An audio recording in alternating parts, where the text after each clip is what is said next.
12 जनवरी 2025 दिन संडे रविवार हो गया, हिंदी तिथि चतुर्दशी। और आइए बात करते हैं आज के मुख्य समाचार में देश। देखिए दोस्तों, एक तो आज के दिन को हमारे देश में नेशनल यूथ डे यानी कि राष्ट्रीय युवा दिवस के रूप में मनाया जाता है। भारत के महान दार्शनिक, आध्यात्मिक नेता और समाज सुधारक स्वामी विवेकानंद जी की जयंती के रूप में ये राष्ट्रीय युवा दिवस मनाने की शुरुआत साल 1985 में हुई थी, जब भारत सरकार ने 12 जनवरी को स्वामी विवेकानंद जयंती के रूप में इस दिन को मनाने का फैसला किया था। विवेकानंद के विचारों ने युवाओं को हमेशा प्रेरित किया है। स्वामी विवेकानंद कहते हैं कि युवा किसी भी देश के लिए आशीर्वाद समान है, क्योंकि वो ही देश के भविष्य को परिभाषित करते हैं। तो आप सभी देशवासियों को भी और खास करके मेरे युवा भाइयों बहनों को ढेर सारी हार्दिक शुभकामनाएं राष्ट्रीय युवा दिवस की। दोस्तों, आप हम सबके कंधों पर भारत के भविष्य की जिम्मेदारी है, तो जिंदगी में हमेशा नेक काम करें, अच्छे काम करें, स्वामी विवेकानंद के आदर्शों पर चलें, है ना। चलिए आगे बढ़ते हैं अपन खबरों में। देखिए पहली खबर, विकसित भारत युवा लीडर डायलॉग कार्यक्रम का आयोजन होगा आज 12 जनवरी को, और इस युवा दिवस के मौके पर देश के प्रधानमंत्री नरेंद्र मोदी देश के यंग लीडर से बातचीत करेंगे। विकसित भारत युवा नेता संवाद देश के युवाओं को राष्ट्र की विकास यात्रा में शामिल करने की एक अनोखी पहल है, ये कहना है पीएम मोदी का। और आज प्रधानमंत्री युवाओं से जानेंगे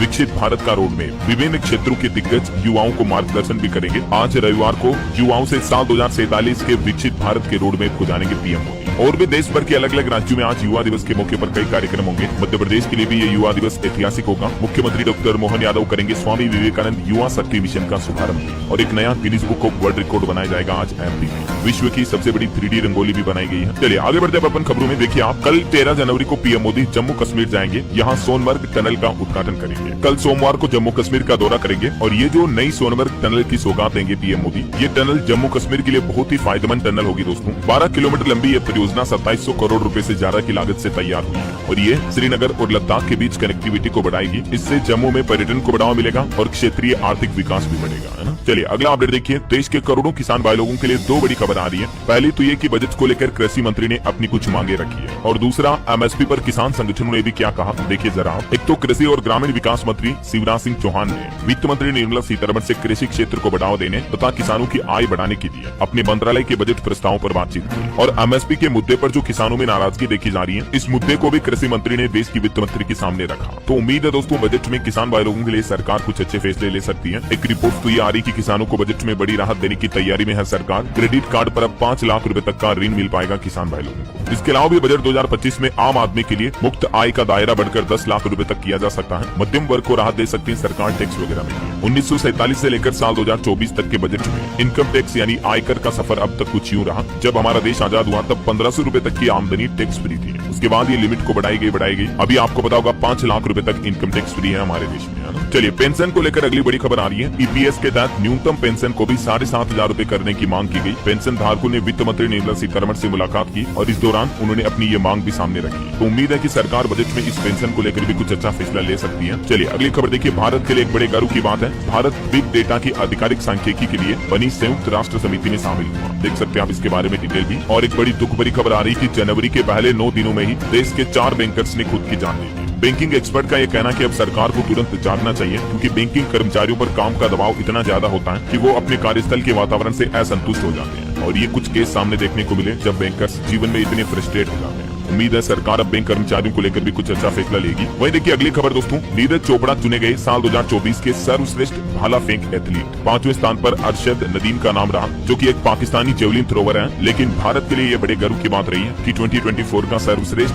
भाला फेंक अवार्ड नीरज चोपड़ा को मिला है। चलिए अगला अपडेट देखिए। सरकारी कर्मचारियों के लिए बड़ी अच्छी खबर है, अब आप 42 दिन की एक्स्ट्रा छुट्टी ले पाएंगे। दरअसल केंद्र सरकार ने एक नया नियम लागू किया है, जिसके तहत अब वो सरकारी कर्मचारी जो अगर अपना अंगदान करेंगे, ये कमिटमेंट करते हैं, तो उन्हें अपने कार्यकाल में 42 दिन की एक्स्ट्रा छुट्टी मिलेगी। वैसे तो इस बाबत आदेश 2023 में जारी हो चुका था, लेकिन अब इसे national organ and tissue transplant organisation ने अपनी वेबसाइट पर भी अपलोड कर दिया। चलिए अगला अपडेट देखिए दोस्तों। आरबीआई यानी रिजर्व बैंक के इनोवेशन हब और आईआईएमए वेंचर्स ने हाथ मिलाया और लॉन्च किया महिलाओं पर आधारित स्वनारी टेक स्प्रिंट 3.0। ये जो नया टेक्नोलॉजी इनोवेशन हब लॉन्च किया गया दोस्तों, इसका उद्देश्य है भारत में महिला केंद्रित वित्तीय प्रौद्योगिकी यानी फिनटेक स्टार्टअप को बढ़ावा देना। ये कार्यक्रम फिनटेक से जुड़े शोधकर्ताओं को महिलाओं की वित्तीय जरूरतों को पूरा करने वाले समाधानों की अवधारणा और विकास के लिए एक मंच प्रदान करता है। चलिए बड़ी खबर देखिए। जो एचएमपीवी वायरस फैल रहा आजकल भारत में, चीनी वायरस, ये अपने पैर और पसारता जा रहा है। एक सप्ताह के अंदर ही गुजरात में 4 मामले सामने आ चुके हैं। अब एक 9 महीने का बच्चा और संक्रमित मिला। बीती देर रात भी HMPV वायरस का एक और मामला सामने आया। अब असम राज्य में भी 10 महीने का एक बच्चा पॉजिटिव पाया गया। ऐसे में दोस्तों भारत में अब तक कुल कितने HMPV संक्रमित केस मिल चुके हैं, तो उसका ये पूरा डेटा भी आप देख सकते हैं। भारत के इन राज्यों में अब तक संक्रमण के मामले सामने आ चुके हैं। जहाँ जहाँ आप ये रेड एरिया में नक्शा देख रहे हैं, राजस्थान, गुजरात, महाराष्ट्र, कर्नाटक, पश्चिम बंगाल, असम और उत्तर प्रदेश,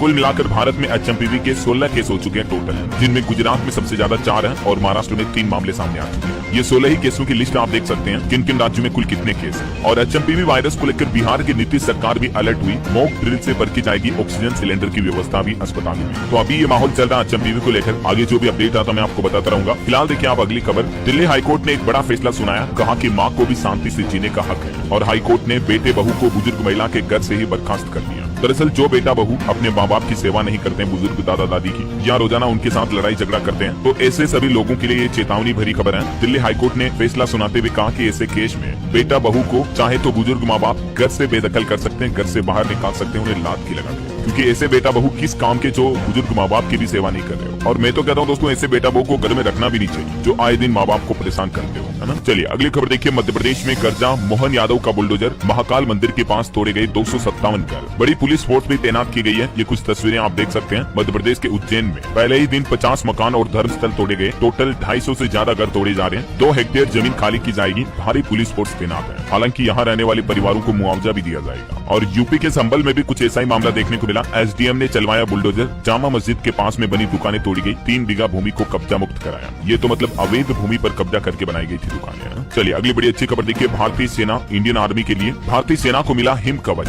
DRDO ने लॉन्च की नई यूनिफॉर्म, जो कि जवानों को -60 डिग्री तापमान में भी ठंड नहीं लगने देगी। ये जवानों के लिए बहुत ही अच्छा इनोवेशन है वाकई में। DRDO यानी रक्षा अनुसंधान और विकास संगठन द्वारा ऐसे जवान जो कि जम्मू लद्दाख बॉर्डर पर या ठंडे बर्फीले इलाकों में तैनात रहते हैं ना, तो उनके लिए ये नई यूनिफॉर्म लॉन्च की है, जिसको नाम दिया है हिम कवच। यूनिफॉर्म ने सभी टेस्टिंग पास कर लिए हैं और ये हिम कवच 20 डिग्री तापमान से लेकर -60 डिग्री तक के तापमान पर काम करने के लिए डिजाइन किया गया है। वहीं एक बड़ी चौंकाने वाली खबर आ रही दोस्तों। इस बार आने वाली 26 जनवरी गणतंत्र दिवस पर जम्मू कश्मीर को दहलाने की साजिश नाकाम की जाएगी। सुरक्षा बलों ने जब्त किए हथियार POK से लाए गए थे। कई सारे आतंकियों को पकड़ा गया जो कि गणतंत्र दिवस पर जम्मू कश्मीर में आतंकी हमले करवाने की साजिश कर रहे हैं। जम्मू के बारामूला में भी सेना पर हमला करने वाले आतंकियों के 3 साथी गिरफ्तार हुए और इनके पास AK-47 समेत हथियारों का जखीरा भी बरामद हुआ। चलिए बड़ी खबर आ रही। बिहार में BPSC की पुनर्परीक्षा की मांग को लेकर आज रविवार को बिहार बंद का ऐलान किया है। छात्रों और दुकानदारों का पूरा समर्थन मिलेगा। पप्पू यादव की तरफ से बड़ी घोषणा की गई है। पूर्णिया के सांसद राजेश रंजन उर्फ पप्पू यादव ने BPSC की ये 70वीं PT परीक्षा को रद्द करने की मांग को लेकर आज 12 जनवरी को बिहार बंद का आह्वान किया है। इधर छात्र संगठनों का भी कहना है कि छात्रों की मांगे पूरी नहीं होने तक आंदोलन जारी रहेगा। जाप कार्यकर्ताओं ने भी मसाल जुलूस निकाला। और वहीं खबर आ रही, ट्रेवल एजेंसी का मालिक पंकज बजाज भी गिरफ्तार हुआ। दिल्ली पुलिस ने इस पर इनाम रखा था। लोगों के साथ गंदा खेल खेला करता था और लाखों रुपए के लोगों के साथ ठगी की, तो अभी से अरेस्ट कर लिया गया है। वहीं खबर है, गुजरात अहमदाबाद में शुरू हुआ अंतर्राष्ट्रीय पतंग उत्सव। दुनिया भर के पतंगबाज यहाँ हिस्सा लेंगे। मकर संक्रांति तक चलेगा ये पतंग उत्सव। चलिए अगली बड़ी अच्छी खबर देखिए। रिलायंस जियो के ग्राहकों के लिए जियो ने 2025 में एक और धमाका ऑफर निकाला। करोड़ों यूजर्स को 2 साल तक बिल्कुल फ्री मिलेगी ये सुविधा। दरअसल जियो की तरफ से कुछ नए ऑफर प्लान पेश किए गए। अब इन यूजर्स को YouTube प्रीमियम का सब्सक्रिप्शन प्लान भी बिल्कुल फ्री मिलेगा 24 महीने तक। जो यूजर रिलायंस जियो फाइबर या जियो एयर फाइबर पोस्टपेड का इस्तेमाल करते हैं, तो उन्हें ये 24 महीने का free YouTube premium subscription plan offer किया जा रहा है। 2 साल तक बिल्कुल फ्री मिलेगा। नए साल 2025 में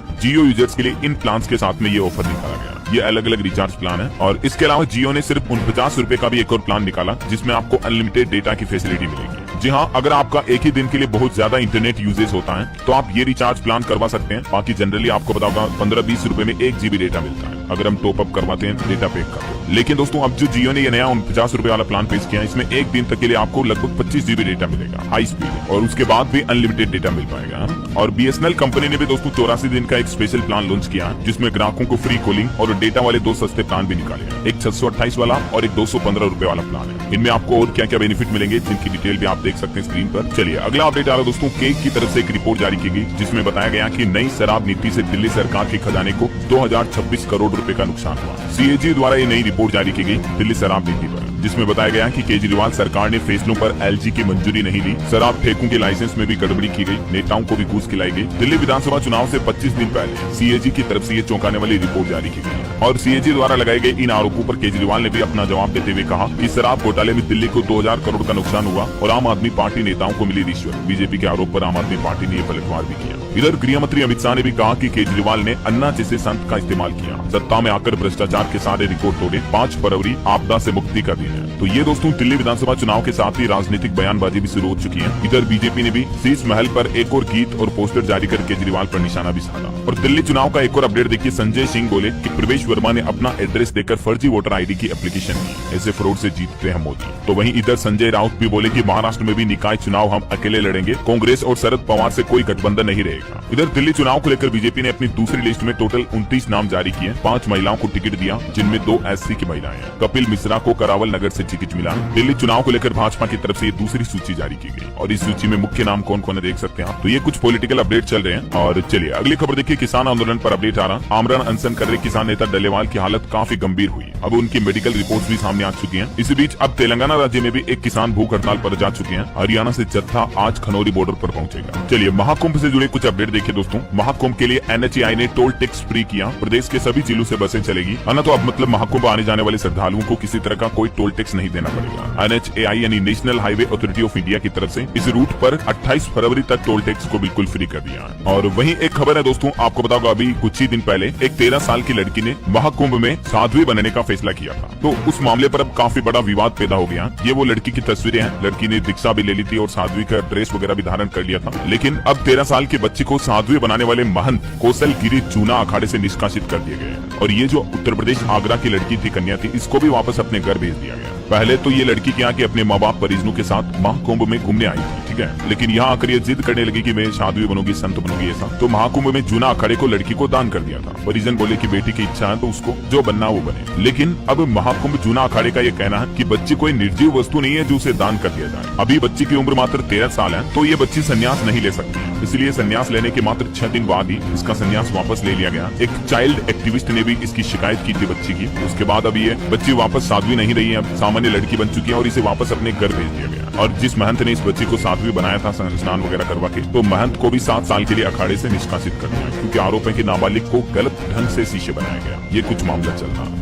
चलिए महाकुंभ से जुड़े कुछ और अपडेट देखिए फटाफट से। प्रयागराज में 5 दिनों तक अब नो व्हीकल जोन रहेगा, श्रद्धालुओं को 4 किलोमीटर तक पैदल चलना पड़ेगा। वहीं 106 साल में पहली बार प्रयागराज एयरपोर्ट से भी रात में विमान ने उड़ान भरी। अब 24/7 यानी सप्ताह के 7 दिन यहाँ से फ्लाइट्स की सुविधा मिल पाएगी, है ना। और वही खबर है दोस्तों, महाकुंभ में होगा एक देश एक चुनाव पर भी व्याख्यान। देश के पूर्व राष्ट्रपति रामनाथ कोविंद होंगे सामने। मुख्यमंत्री योगी आदित्यनाथ ने भी कहा कि देश मुस्लिम लीग की मानसिकता से नहीं चलेगा, आस्था के अनुरूप चलेगा। CM योगी ने महाकुंभ दौरे के दौरान ये बड़ा बयान दिया। और एक अच्छी खबर है, यूपी में जन रथ के बाद अब लग्जरी AC और स्लीपर बसों का भी किराया घटाया गया है और टिकट में प्रति किलोमीटर अब कितनी कमी आएगी, तो इसकी डिटेल भी आप देख सकते हैं। इससे महाकुंभ आने जाने वाले सभी श्रद्धालुओं को बड़ा फायदा होगा, क्योंकि उन्हें बसों में अब कम किराया देना पड़ेगा। और वही खबर है कि प्रयागराज में मुख्यमंत्री योगी आदित्यनाथ ने इंडियन बैंक महाकुंभ मेला विशेष ATM डेबिट कार्ड भी लॉन्च किया। महाकुंभ मेले के 45 दिनों के दौरान राज्य भर में इंडियन बैंक के ग्राहकों को ऐसे लगभग 2 लाख विशेष डेबिट कार्ड वितरित किए जाएंगे। और CM योगी की एक और बड़ी घोषणा, संगम स्नान के लिए प्रदेश के सभी जिलों से चलेगी बसें, तो स्नान करने वाले श्रद्धालुओं को भी ये राहत मिलेगी। तो ये तो कुछ प्रयागराज का महाकुंभ का माहौल चल रहा दोस्तों। और वहीं आपको पता होगा, कल अयोध्या के राम मंदिर में प्रभु श्री रामलला की प्राण प्रतिष्ठा की पहली वर्षगांठ भी मनाई गई। और देखिए इस मौके पर जब 1 साल के हुए बालक राम, तो दर्शन के लिए उमड़ पड़ा पूरा देश। 20 से भी ज्यादा राज्यों के श्रद्धालु, लाखों श्रद्धालु कल दर्शन करने के लिए आए अयोध्या। और इस दौरान CM योगी ने भी अपने संबोधन में कहा कि कमजोर होंगे तो अंजाम धर्म स्थल भुगतेंगे, बहन बेटियां भुगतेगी। रामलला की प्राण प्रतिष्ठा की पहली वर्षगांठ में CM योगी भी शामिल हुए। वहीं भूपेश रावण, विष्णुदेव राम, लखमा मारिच और ढेबर लवणासुर रामायण के पात्रों का भी वीडियो बनाया गया स्पेशल इस मौके पर। और एक अच्छी खबर है दोस्तों, महाकुंभ में अब आप पूरे यूपी के दर्शन कर पाएंगे। उत्तर प्रदेश पर्यटन विभाग की तरफ से भी एक स्पेशल प्रदर्शनी तैयार की गई है, जिसमें रामायण महाभारत सर्किट बहुत ही खास होगा। और खबर है जगराऊं से महाकुंभ के लिए भी भेजी गई 27,000 स्टील की थालियां, 17,000 गिलास और 8,000 कपड़े के थैले भी शामिल है। पंजाब के जगराऊं से ये भेजी गई है। चलिए आगे बढ़ते हैं अपन खबरों में। देखिए खबर, पंजाब में आम आदमी पार्टी विधायक गुरप्रीत गोगी की गोली लगने से जान चली गई। अस्पताल में भर्ती थे, वहाँ इलाज के दौरान दम तोड़ दिया। लुधियाना में इनका अंतिम संस्कार हुआ, बेटे ने मुखाग्नि दी। मुख्यमंत्री भगवंत मान भी पहुंचे इनके अंतिम संस्कार।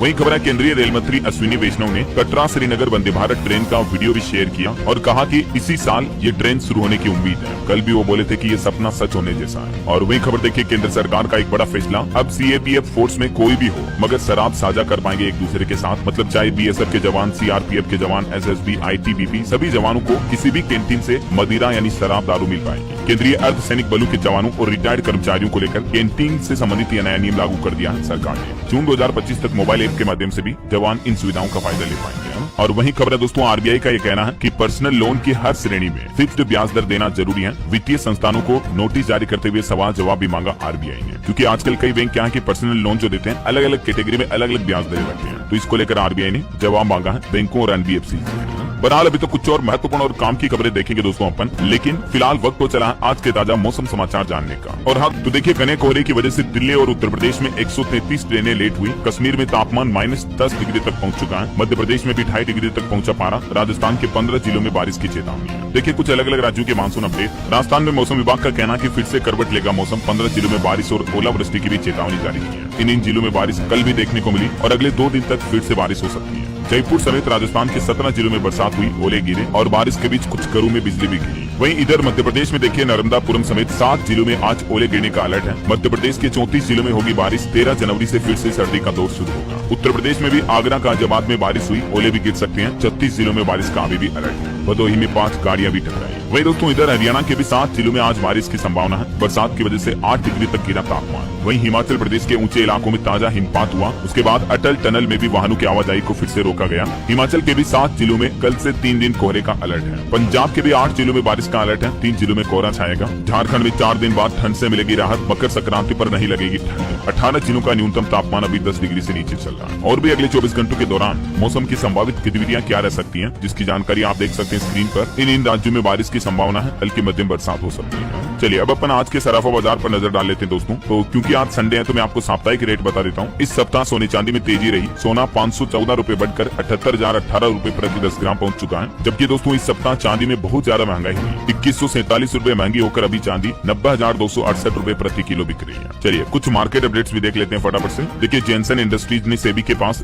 DRHP फाइल किया। आईपीओ के लिए 300 करोड़ के फ्रेश शेयर जारी करेगी कंपनी। वहीं स्टॉक ट्रेडर्स के लिए एक बड़ी राहत भरी खबर आ रही है। डेरिवेटिव सेगमेंट में कोई नया कदम नहीं उठाएगा सेबी। सेबी के ऑल टाइम मेंबर की तरफ से ये बात की जानकारी दी गई कि डेरिवेटिव सेगमेंट में इक्विटी रोकने की कोई और योजना नहीं है। वहीं निवेशकों के लिए भी खबर है। EMA पार्टनर्स इंडिया का इश्यू प्राइस 17 जनवरी को खुलेगा IPO। और खबर है एक नवरत्न कंपनी ने ज्वाइंट वेंचर का ऐलान किया। तो बाजार खुलने पर आप इसके स्टॉक पर भी नजर रखें। 2 साल में 200% तक के लगभग रिटर्न दिया है। रिन्यूएबल एनर्जी यूनिट असम राज्य में ये वेंचर की घोषणा की है। इसके अलावा Q3 में 4.5% बढ़ा। डी-मार्ट का मुनाफा भी, रेवेन्यू में भी 17% तक का उछाल देखा गया। तो इसके स्टॉक पर भी आप नजर रखें। और निवेशकों के लिए एक खबर है दोस्तों, बंधन म्यूचुअल फंड ने लॉन्च किया एक नया NFO। 20 जनवरी तक 1,000 रुपए से भी आप इसमें SIP वगैरह की शुरुआत कर सकते हैं। ठीक है, ये एक म्यूचुअल फंड का NFO है। और एक रिपोर्ट आ रही दोस्तों की इस साल 2025 में आएंगे 90 से ज्यादा IPO। 1 लाख करोड़ रुपए से ज्यादा का साइज होगा इनका। तो अगर आप इस साल भी निवेश करना चाहते तो अच्छे खासी अपॉर्चुनिटी आपको नई नई कंपनियों के IPO में स्टॉक इन्वेस्टमेंट के तौर पर देखने को मिलेगी। ओके, और चलिए मार्केट के बाद अब अपन आगे बढ़ते हैं खबरों में। तो देखिए एक बड़ी अच्छी खबर, अब सैनिटरी पैड से लेकर साबुन नमक तक आपको राशन डीलर के पास 40 तरह के जरूरी सामान मिल पाएंगे। चाहे झाड़ू पोछा हो या नमकीन बिस्किट। अब लगभग सभी घरेलू सामानों को आप सरकारी राशन डीलर की दुकानों से भी खरीद पाएंगे। उत्तर प्रदेश के हापुड़ से ये नई सुविधा शुरू होने जा रही है। धीरे धीरे पूरे राज्य और पूरे देश में सरकार का प्लान है इन नई सुविधाओं को लागू किया जाएगा। चलिए अगली खबर है, आपदा जोखिम को कम करने के लिए हिमाचल प्रदेश सरकार और फ्रांस गवर्नमेंट के बीच एक MOU साइन हुआ है। 886 करोड़ की परियोजना का हस्ताक्षर हुआ है, जिससे कि हिमाचल में आपदाओं से होने वाले जोखिम को कम किया जाएगा। और वहीं हिमाचल सरकार का एक और बड़ा फैसला देखिए आप, सड़कों पर अब रेहड़ी लगाने वालों की मुश्किलें बढ़ने वाली हैं, क्योंकि चुनिंदा जगहों पर ही अब वो अपनी दुकानें या रेहड़ी वगैरह लोरी वगैरह लगा पाएंगे। हिमाचल सुक्खू सरकार की तरफ से ये बड़ा फैसला लिया गया। वहीं खबर है दोस्तों, रोहिंग्याओं पर रोक लगाने के लिए हरियाणा सरकार बनाएगी कानून। मुख्यमंत्री नायब सिंह सैनी सरकार ने सख्त निर्देश जारी किए। खबर है छत्तीसगढ़ में भी 2 महिला समेत 9 नक्सलियों ने सरेंडर किया, जिनके सर पर 43 लाख रुपए का इनाम था। और एक खबर देखिए, अब हरियाणा के स्कूलों में छात्रों को पढ़ाई जाएगी भगवत गीता। 8वीं क्लास के सिलेबस में भी शामिल होंगे भगवत गीता के श्लोक। मीडिया रिपोर्ट्स आ रही कि हरियाणा के शिक्षा क्षेत्र में ये बड़ा बदलाव होने जा रहा है और शिक्षकों को भी इससे जुड़ा कौशल दिया जाएगा। चलिए अगली खबर देखिए, उत्तर प्रदेश की योगी सरकार बनवा रही है 12 अंकों का विशेष कार्ड। हालांकि इसे बनाने के लिए आधार कार्ड जरूरी होगा। दरअसल यूपी सरकार की जो एक परिवार एक पहचान पहल है ना, उसके तहत परिवारों को फैमिली ID कार्ड जारी किए जा रहे हैं। और ये जो फैमिली ID कार्ड होता है, ये आधार कार्ड की तरह 12 अंकों का एक यूनिक नंबर वाला ID कार्ड होता है। अगर आपने भी अभी तक नहीं बनवाया है तो आप इस ऑफिशियल पोर्टल के माध्यम से जाकर बनवा सकते हैं। और हाँ, एक अच्छी बात ये दोस्तों की जिन लोगों के पास राशन कार्ड नहीं है ना, जो मतलब राशन कार्ड से वंचित परिवार है, वो भी इस योजना के तहत अपना पंजीकरण करवा सकते हैं। ठीक है ना, तो ये यूपी में फैमिली ID कार्ड के जरिए आपको कई सरकारी योजनाओं के फायदे वगैरह मिलते रहेंगे। चलिए खबर है, बिहार के सरकारी स्कूल में होने जा रहा बड़ा बदलाव। मार्च से शुरू हो जाएगा ये काम। बिहार के नीतीश सरकार की तरफ से एक बड़ा फैसला लिया गया, जिसके तहत नए शैक्षणिक सत्र से पहले राज्य के 81,000 सरकारी विद्यालयों की रैंकिंग की जाएगी। और ये रैंकिंग मार्च में विद्यालयों के समग्र प्रदर्शन के आधार पर होगी। ताकि मतलब रैंकिंग के माध्यम से पता चल पाएगा कि कौन सा स्कूल कितना अच्छा परफॉर्म कर रहा है। सरकारी स्कूलों की ये रैंकिंग लिस्ट जारी करेगी बिहार सरकार, है ना। इसके अलावा बिहार के गाड़ी मालिक भी जरा सावधान हो जाएं। बिहार के NH यानी नेशनल हाईवे और SH यानी स्टेट हाईवे पर अब स्पेशल जांच अभियान चलाया जाएगा। बिहार के परिवहन विभाग की तरफ से इस संबंध में निर्देश भी जारी किया गया और इस अभियान के दौरान अगर आप बिना हेलमेट, बिना सीट बेल्ट गाड़ी चला रहे हो या ओवर स्पीडिंग वगैरह कर रहे हो तो तुरंत आपके चालान काटे जाएंगे और आप पर सख्त कार्रवाई भी की जाएगी। तो सावधान रहिएगा जरा आप, क्योंकि बिहार परिवहन विभाग अभी 31 जनवरी तक सड़क सुरक्षा माह मना रहा है। और वहीं बिहार से एक और अपडेट है दोस्तों, अब जेल से बाहर निकलने वाले क्रिमिनल की खेर नहीं। बिहार DGP की तरफ से एक नया आदेश जारी किया गया जिसके जरिए अपराधी कांप उठेंगे। बिहार के DGP विनय कुमार की तरफ से सभी पुलिस अधिकारियों को कुछ महत्वपूर्ण निर्देश जारी किए हैं। उन्होंने कहा कि कांडों की जांच में तेजी लाई जाए, जो बड़े कांड करते हैं ऐसे अपराधियों पर प्राथमिकता से कार्रवाई की जाए। इसके अलावा DGP ने गश्ती व्यवस्था को मजबूत करने और जेल से छूटे अपराधियों पर नजर रखने का भी निर्देश दिया। अब दोबारा अगर वो कोई आपराधिक गतिविधि करते हैं तो सख्त कार्रवाई की जाएगी और सख्त सजा दी जाएगी। चलिए अगली खबर देखिए, राजस्थान शिक्षा विभाग की एक नई पहल, स्कूलों में खुलेंगे हेल्थ क्लब, जहां बच्चों को फास्ट फूड के दुष्प्रभाव के बारे में जागरूक किया जाएगा। आजकल की जनरेशन जो मतलब पिज्जा, चाउमीन, मंचूरियन इस तरह के फास्ट फूड बहुत ज्यादा खाती है ना, जंक फूड वगैरह, तो इनके साइड इफेक्ट, दुष्प्रभाव के बारे में अब राजस्थान के स्कूलों में बच्चों को अवगत कराया जाएगा ना। ये बहुत ही अच्छी पहल है वाकई में शिक्षा विभाग की। चलिए अगला अपडेट देखिए, एक रिपोर्ट सामने आ रही है, हमारे देश में पंजीकृत स्टार्टअप की संख्या पिछले 9 सालों में 400 से बढ़कर 1.5 लाख से भी ऊपर पहुंच चुकी है और स्टार्टअप की फंडिंग में भी 14 गुना बढ़ोतरी हुई, 115 अरब डॉलर तक पहुंच चुका है। और ये कहीं न कहीं देखा जाए दोस्तों तो स्टार्टअप के मामले में भारत के लिए वाकई में बड़ी अच्छी बात है। दुनिया भर के दूसरे देशों के मुकाबले भारत ने स्टार्टअप के मामले में काफी अच्छी तरक्की की है। यूनिकॉर्न की संख्या भी कई गुना बढ़ी है ना। चलिए अगला अपडेट देखिए, हरियाणा राज्य में तस्करों से पकड़ी गई 294 किलो हीरोइन और चरस को नष्ट किया जाएगा। गृह मंत्री अमित शाह की मीटिंग में बोले मुख्यमंत्री नायब सिंह सैनी। प्लान है 2047 से पहले भारत को ड्रग फ्री करेंगे। इधर पंजाब के मुख्यमंत्री भगवंत मान ने भी क्रॉस बॉर्डर तस्करी और नशे का मुद्दा उठाया। गृह मंत्री अमित शाह से वीडियो कॉन्फ्रेंसिंग के जरिए बैठक की। हिमाचल प्रदेश में भी एक रिपोर्ट आने की ड्रग्स केस 3.5 गुना तक बढ़े। अमित शाह की राष्ट्रीय सुरक्षा बैठक में शामिल हुए CM सुक्खू भी नशा तस्करी पर रणनीति भी बनाई। चलिए खेल समाचार पर खबर है दोस्तों, मोहम्मद शमी की 1 साल बाद टीम इंडिया में वापसी होने जा रही है। बुमराह, सिराज को इंग्लैंड T20 सीरीज में आराम दिया जाएगा। अक्षर पटेल उप कप्तान रहेंगे, पंत को भी बाहर किया जाएगा। चलिए अगली खबर देखिए, संध्या थिएटर भगदड़ मामले में पुष्पा 2 फिल्म के सुपरस्टार अल्लू अर्जुन को बड़ी राहत मिली है। अब उन्हें विदेश यात्रा जाने की अनुमति भी मिल चुकी है कोर्ट से। वहीं आपकी सेहत को लेकर एक चौंकाने वाली रिसर्च सामने आ रही है कि हर एक सिगरेट पीने से आपकी जिंदगी के 20 मिनट कम होते हैं। UCL के वैज्ञानिकों द्वारा एक नई डराने वाली स्टडी जारी की है। ऐसे में दोस्तों अगर आप भी स्मोकिंग करते हैं तो आज ही छोड़े सिगरेट की बुरी लत। यूनिवर्सिटी कॉलेज लंदन के वैज्ञानिकों की स्टडी में चौंकाने वाला खुलासा सामने आया कि पुरुष अगर सिगरेट पीता तो उनकी जिंदगी के औसतन 22 मिनट कम हो जाते हैं। महिलाओं को भी काफी नुकसान करती है स्मोकिंग। चलिए अगली खबर है, यूपी इलाहाबाद हाईकोर्ट ने लोहिया संस्थान के साथ एक MOU साइन किया। हाईकोर्ट के जजों और उनके आश्रितों को मिलेगी केसलेस इलाज की सुविधा। वहीं खबर है, हरियाणा रोहतक पहुंची प्रो कबड्डी विजेता team Haryana stealers. Coach Manpreet बोले कि भारत में कबड्डी का भविष्य उज्जवल है, नशे से दूर रहेंगे। और IMF यानी इंटरनेशनल मॉनेटरी फंड की तरफ से भी एक रिपोर्ट जारी की गई जिसमें कहा गया कि इस साल भारतीय अर्थव्यवस्था थोड़ी सुस्त रह सकती है। IMF के प्रबंधक की तरफ से ये अनुमान लगाया गया। और इन्फ्लेशन पर भी IMF का कहना है कि वैश्विक स्तर पर महंगाई में कमी जारी रहेगी। चलिए अगली एक आपको सावधान करने वाली खबर बताता हूँ। एंड्रॉइड 12 से लेकर 15 तक के यूजर्स तुरंत अपने फोन को अपडेट कर लें, क्योंकि आजकल स्मार्टफोन में एक नया वायरस आ रहा है। सरकार की तरफ से भी चेतावनी जारी की गई है जिसके तहत आपका फोन हैक हो सकता है, आपके बैंक खाते से पैसा वगैरह कट सकते हैं। समझ रहे, कुछ खामियां पाएगी एंड्रॉइड के पुराने वर्जन में, तो आप अपने फोन को लेटेस्ट अपग्रेड कर लें। चलिए बैंकिंग न्यूज से खबर है, HDFC बैंक ने FD की ब्याज दरों में बदलाव किया। देश के सबसे बड़े प्राइवेट बैंक की तरफ से फिक्स डिपोजिट की नई इंटरेस्ट रेट जारी की गई है। हाल ही में HDFC बैंक ने लोन वगैरह के रेटों में भी बदलाव किया था, मैंने आपको बताया था। इसके अलावा एक्सिस बैंक,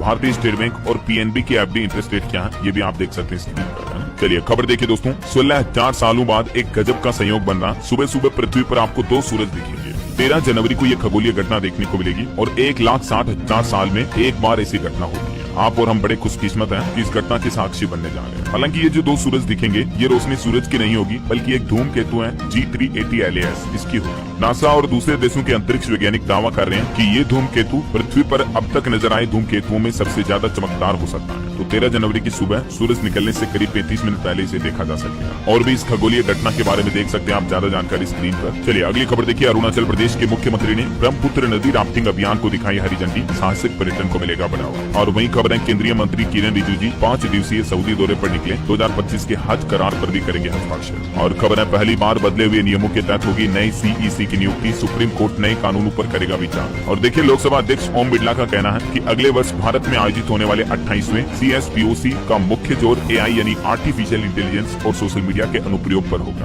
खबर है, जम्मू कश्मीर में भी जल्द ही एक क्षेत्रीय मौसम विज्ञान केंद्र की स्थापना होगी। केंद्रीय मंत्री जितेंद्र सिंह की तरफ से बड़ी घोषणा की गई। वही देखिए HDFC के पूर्व चेयरमैन दीपक पारेख ने भी साल 2025 के लिए भारत के अनुमानित विकास दर 6.4% रहने की उम्मीद जताई है। और खबर है BMCRI दक्षिण भारत की पहली संक्रामक रोग अनुसंधान प्रयोगशाला भी स्थापित करेगा बेंगलुरु में। वही एक रिपोर्ट आने की भारत के रियल एस्टेट सेक्टर में $11.4 बिलियन का निवेश हुआ 2024 के अंतर्गत। रियल एस्टेट में अच्छा खासा इन्वेस्टमेंट देखा गया है। और खबर देखिए दोस्तों, हिमाचल प्रदेश के मुख्यमंत्री सुक्खू ने हड़ेटा में नव जीवन नाम से एक नए प्रोग्राम का शिलान्यास किया। इससे इको टूरिज्म को बढ़ावा मिलेगा। और बड़ी खबर आ रही 14 जनवरी से अनिश्चितकालीन हड़ताल पर जाएंगे राजस्व अधिकारी पंजाब में, और इसके चलते तहसीलों के काम भी ठप पड़ सकते हैं। तो ऐसे में दोस्तों पंजाब में जमीन, मकान, प्लॉट, प्रॉपर्टी वगैरह की रजिस्ट्री का काम फिर से रुक सकता है, क्योंकि राजस्व अधिकारी पूरे संघ ने हड़ताल की चेतावनी दी है। 14 जनवरी मकर संक्रांति से कार्य बाधित होंगे। इनकी कुछ मांगे हैं, इसको लेकर पंजाब सरकार को इन्होंने चेतावनी दी। चलिए अगली खबर देखिए, ICMR की एक रिपोर्ट सामने आ रही कि सर्जरी के बाद संक्रमण का खतरा रहता है। हर साल 15 लाख लोग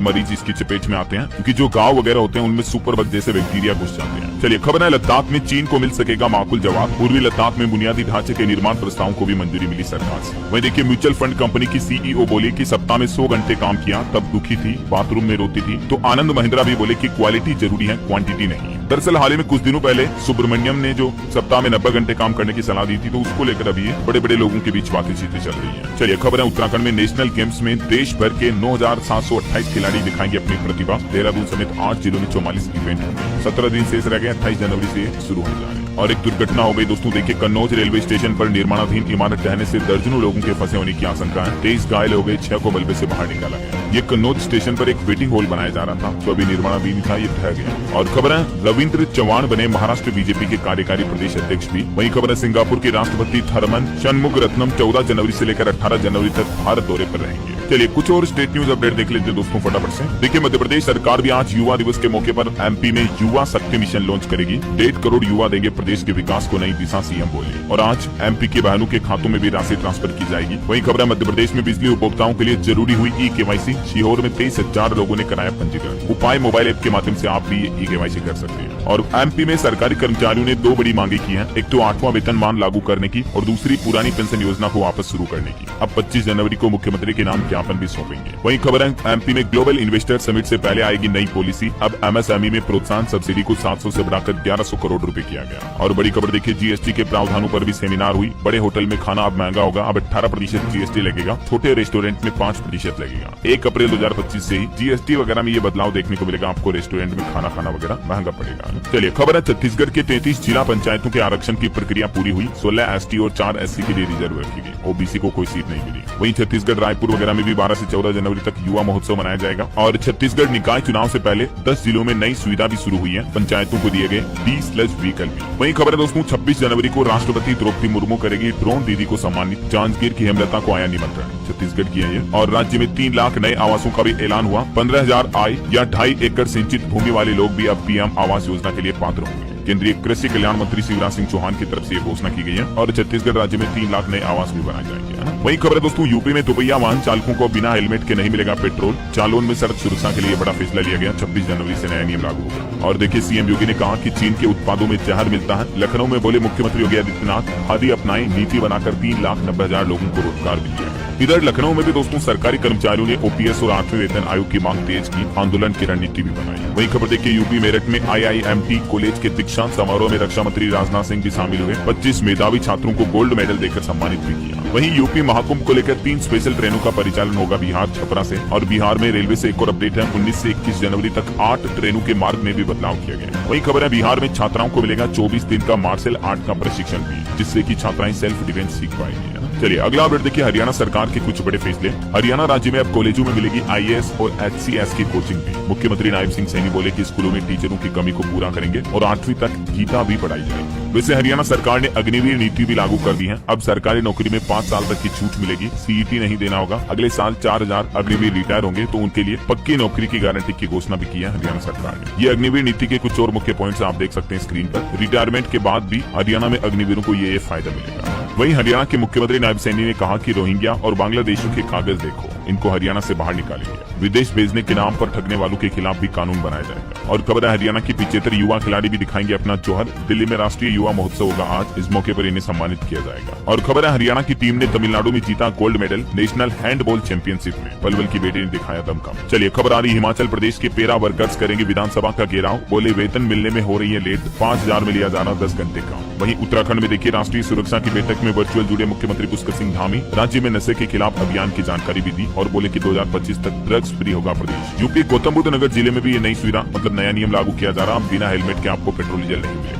वहीं खबर है हिमाचल प्रदेश में अब इतनी आय वाले परिवार भी बीपीएल सूची में शामिल हो पाएंगे। बीपीएल परिवारों की आय की लिमिट को सरकार ने सालाना बढ़ाकर 30,000 रूपए तक कर दिया। सॉरी मतलब 30,000 तो पहले था, इसका दायरा अब बढ़ाकर 1.5 लाख रूपए कर दिया। सालाना 1.5 लाख आय वाले लोग भी अब बीपीएल के पात्र माने जाएंगे, है ना। इसके अलावा दोस्तों चंडीगढ़ में स्कूलों की टाइमिंग वगैरह बदली गई है ठंड को देखते हुए। अब नया टाइम टेबल क्या रहेगा ये देख सकते हैं आप स्क्रीन पर। वही खबर है यूजीसी की तरफ से एक नया आदेश जारी किया गया। अब शिक्षकों को हर सेमेस्टर में कम से कम 15 सप्ताह पढ़ाना अनिवार्य होगा। विश्वविद्यालय अनुदान आयोग की तरफ से देश भर के कॉलेज यूनिवर्सिटी के लिए नया ऑर्डर जारी किया है। और खबर है स्मार्टफोन के बाद अब आपको जल्द he made in India laptop देखने को मिलेंगे। केंद्रीय मंत्री अश्विनी वैष्णव ने चेन्नई में एक नई लैपटॉप बनाने वाली फैक्ट्री का उद्घाटन भी किया। और एक खबर है आपदाओं से लड़ने में बिहार का सहयोग करेगा इसरो। आपदा प्रबंधन प्राधिकरण और मौसम सेवा केंद्र का सेक के साथ एक एमओयू साइन हुआ है। सरकारी नौकरियों पर अपडेट है दोस्तों। सुप्रीम कोर्ट में लॉ ग्रेजुएट्स के लिए भर्ती निकली है। 80,000 तक का वेतन मिलेगा। हालांकि पोस्ट कमी है, इसमें 90 टोटल और ये इसकी लास्ट डेट वगैरह रहेगी। तारीख देख लीजिएगा आप। चलिए कुछ अंतर्राष्ट्रीय न्यूज अपडेट देखिए। अमेरिका के कैलिफोर्निया में जो आग लगी हुई है दोस्तों उसमें अब तक 11 लोगों की जान चली गई है और इस बड़ी दुर्घटना से 11.5 लाख करोड़ का नुकसान भी हुआ। वहीं अमेरिका के पूर्व राष्ट्रपति जो बाइडेन बोले कि मैं चुनाव में ट्रंप को चाहता तो हरा सकता था। पार्टी की एकजुटता के लिए दावेदारी छोड़ी 15 जनवरी को ये विदाई भाषण देंगे। इधर अमेरिका जापान ने रूस के खिलाफ कुछ नए प्रतिबंध भी लगाए हैं। 2 भारतीय कंपनियों पर भी बैन लगा है। कच्चे तेल की कीमतों में 3% की बढ़ोतरी हुई। अभी $80 बैरल पार पहुंच चुका है। ओके और चलिए दोस्तों अंत में आज के राशिफल पर नजर डालते हैं। तो देखिए वृष राशि वालों को रुका पैसा मिलने के योग है। सिंह राशि के लोगों को पदोन्नति या इंक्रीमेंट होने की भी संभावना है। और भी कुछ अलग अलग राशियों का राशिफल आप देख सकते हैं स्क्रीन पर। और हाँ दोस्तों आप मुझे कमेंट करके बताइए कि स्वामी विवेकानंद का वास्तविक नाम क्या था। कमेंट करके लिखना। आपको सही जवाब देने वाले लोगों को रैंडमली सेलेक्ट होने पर इसे लाइक करना, शेयर भी करना। न्यूज चैनल को सब्सक्राइब करके बेल आइकन जरूर दबा देना।